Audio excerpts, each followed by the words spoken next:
Welcome to the Blue Cafe. We offer stories of infidelity, betrayal, and redemption. Please like and subscribe. Cheers. Now, on to today's story.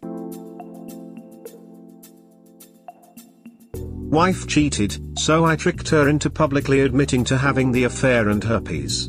Okay, so I'm the co-worker that encouraged him to post this. Unfortunately, your account has to be 7 days old to post here, so I gifted him an alt I made for a joke about a month ago. This story is about 12 years old. I told it to one of my co-workers yesterday and he said I should share it on Reddit. Today he again nudged me, so here we are having drinks before the 4-day weekend and my writing is complete. So first time here and hi y'all. Sorry if there are typos. I included a TLDR at the end. In college, I met the woman who I thought was my one. We dated for about 2 years and had a big-ass wedding after a 10-month engagement. Her family was pretty well-to-do in a small southern town. We were both continuing our education and I was also working to support us. I was pursuing a master's in engineering while she was finishing her doctorate in anthropology. Over the summer an opportunity came up for her to make some extra money going as an aide on a religious studies trip to Jamaica. I didn't hesitate when she asked me about it. I mean, she was going to get to visit Jamaica and get paid for it. I saw no downside other than missing her being at home for 6 weeks. Little did I know at the time, but she had been ducking the professor. He had hung out with us, smoked my weed and drank my ducking beer. I considered him a friend, who arranged the trip for a couple months and it was a getaway for them to bang all over the island.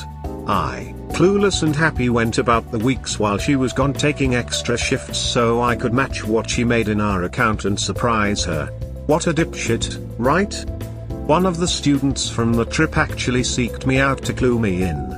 I didn't believe him until I started looking for evidence on my own. I broke down and checked her texts while she was sleeping and nothing was there. There were a few VMs, so I decided to listen and there it was, a message from that giant arsehole saying how exciting it was that I almost caught them. I opened up her laptop and hit the emails after that. It was piles and piles of shit, making fun of me for not knowing, ducking in our bed and laughing about it. There was so much and I was so heartbroken. Still too hurt to take any action. I was lost. I had no idea what to do, so I sat on it for a couple weeks and acted as normally as I could. I noticed everything now. I felt so stupid for not seeing it before. So many signs. One stuck out in particular. I noticed that our stash of homemade weed lube, if you've never tried it, I highly recommend giving it a go, was going down even though we weren't having sex. It was obvious they were also using the fruits of my labor to get off more effectively. This really pissed me off. Like unreasonably so, Hulk ducking mad. It finally all hit me. I was a goddamn joke to these assholes and they were using the lube I made and ducking in my bed. I didn't hurt anymore, I just wanted to make them hurt. So, while she was studying at the library, I made a new batch of lube. I put enough weed in it for it to smell like normal, but I also added some poison ivy from our backyard to the mixture, and after refilling the spray bottle we used for application, I waited. A few days go by and I'm working extra so I can be out of the house more, and bam, bait taken. That night after she goes to sleep, my plan goes into action. I sneak her phone away and delete my contact, while replacing his phone number in his contact as mine. I go to bed but can't sleep because it feels like I'm 5 and tomorrow is Christmas. Dawn arrives and she's in the shower. I get a text. "I'm super itchy, are you okay? Now Lord, now is my time." Look, I thought it had cleared up but I guess I had a flare up. "I'm sorry, but I've got herpes, and I guess you do now too." I heard this bitch squeak in the shower. I'm covering my mouth, damn near losing it. I went on to tell her that it was time to end things now. A new semester was about to start and I kind of have a little crush on another TA. I wanted her mad. This is a woman that never got told no growing up, and never had to deal with rejection. Let alone from a balding dude in his 50s with herpes. When she got out of the shower it was obvious she had been crying, but I could see the anger in her eyes. I could see how uncomfortable she was squirming at the table drinking coffee and mulling the situation over. Another little nudge is what she needed. The reply she got to her pages and pages of anger and sadness was, "Thanks for the good times, but can you keep this a secret between us? I don't want to ruin my chances with anyone else." She's flush with anger now, just seething. She gathered her keys and headed out the door without even saying goodbye. I knew where she was going. I booted up her laptop and set it to reformat, deleting her dissertation and any notes pertaining to it before following her to campus. I parked a few lots over and rush over to his office where I find her screaming at him for giving her herpes. There's lots of people there. Professors, aides, students, other faculty. I'm dying. He is beyond embarrassed and confused as duck. She is ugly, crying in front of her peers. I'm in heaven. I didn't even care that people were going to think I had herpes too. The fallout was apocalyptic in their department.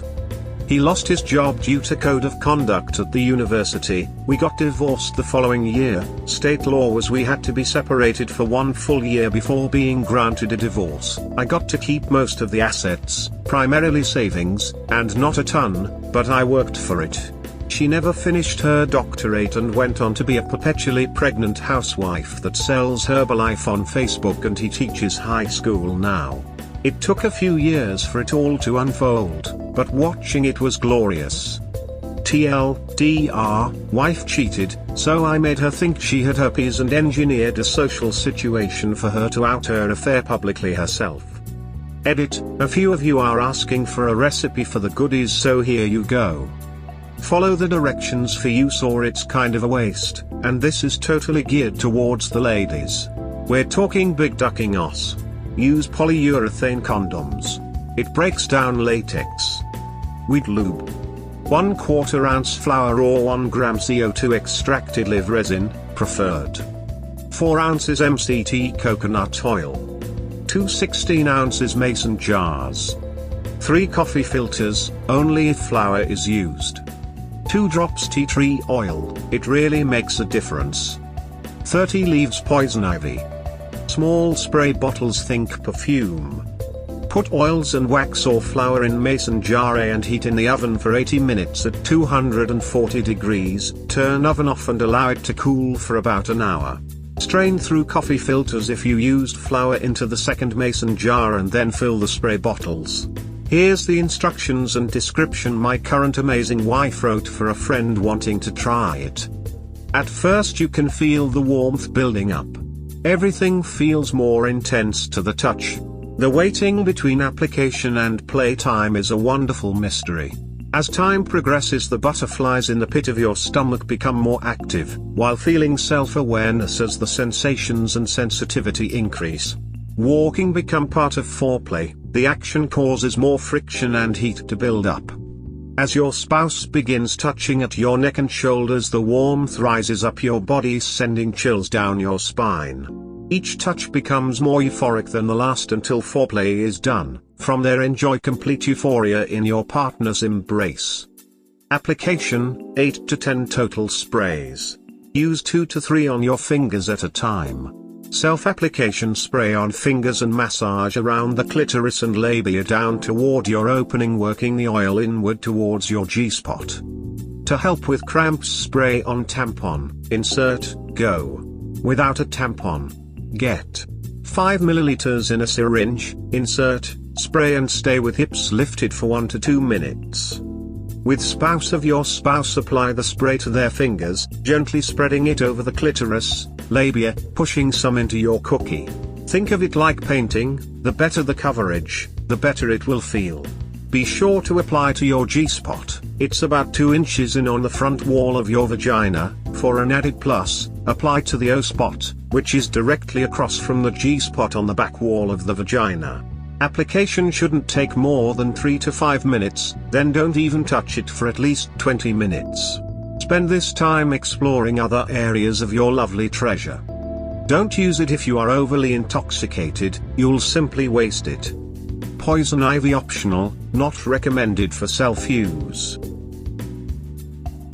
Holy Christ. That's some good nuclear revenge right there, folks. Thanks, I was pretty proud of myself for holding in the anger and hurt until I had a better use for it. You are a revenge god, my hero. You'd a real MVP. Deleting the dissertation seems a bit harsh, but then again, we are on nuclear revenge, so bravo. Not to me. The professor was probably her advisor for her dissertation. She deserved this.